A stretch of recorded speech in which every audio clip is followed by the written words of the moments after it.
The National Forestry Authority, or NFA, is mandated to manage 506 central forest reserves, totaling 1,235,000 hectares. The forests are categorized into conservation and production forests. In 2005, after an assessment of the country's demand for wood products, the NFA realized that the forests available for wood production could not sustain supply. Stuart Maniraguha, the acting executive director of NFA, says by 2025, the country will require 1.5 million cubic meters of wood to sustain the internal and external market. This translates into 7,500 hectares of forests cut down annually. We were able to come up with what we called plantation development strategy. And this strategy was focusing on how we can improve the productivity of the production forests through commercial tree planting.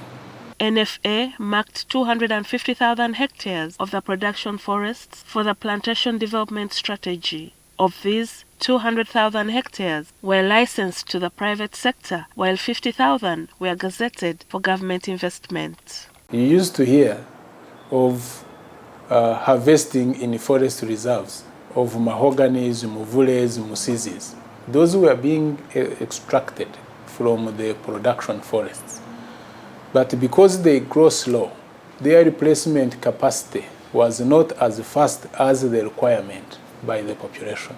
Players from the private sector, such as the New Forest Company, or NFC, have been licensed to provide an alternative that is now reducing the pressure on conservation forests by developing commercial forest plantations in central forest reserves.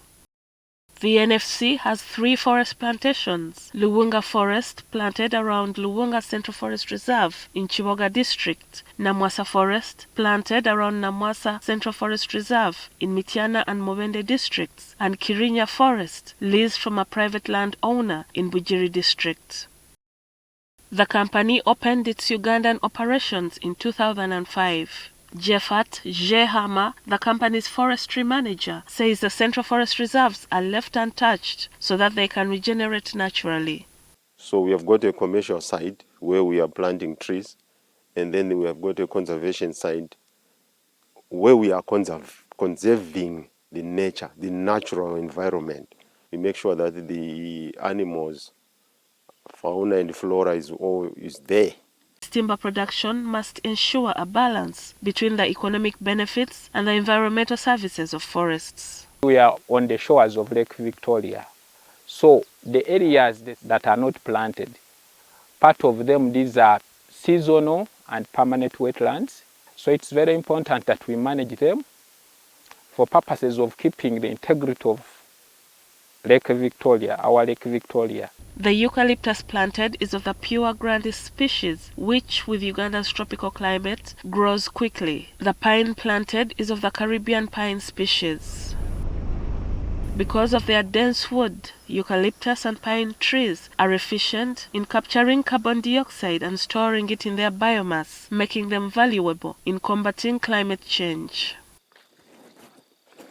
Wellington Chirinda, NFC's country managing director, says currently the 3 forest plantations employ about 500 workers, most of whom have been mobilized from the community. We try to empower these communities by making sure that we give them training on how to grow trees. We have got other organizations that we have been working with to make sure that we are able to put resources together to meet and address certain social needs and requirements within the communities that we operate in. The Forests for Prosperity groups are made up of residents who are the company's ears and eyes on the ground. Say, if you didn't have fires in your area, or there was no issues of stealing in conservations and commercial areas, your score is 100. If every group scores 100, you will get 10 million. If you score 70, you will get 7 million. Every day, eucalyptus and pine saw logs are harvested to feed the company's sawmill and pole plant, both of which export finished products throughout the East African region. They would never have passed the test of FSC. This is the Forest Stewardship Council, which is an international standards council of certification of forests, if they had not managed that natural forest very well.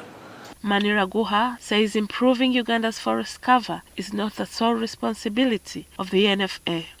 Our country is about 88% reliant on wood. So if you do not create an alternative, even the few conservation forests will be attacked. Commercial forest plantations, like the ones set up by NFC, are not only a collaborative approach to sustainable forest management, but they also help Uganda meet its targets on the reduction of carbon emissions. Gillian Nantume, NTV Tonight.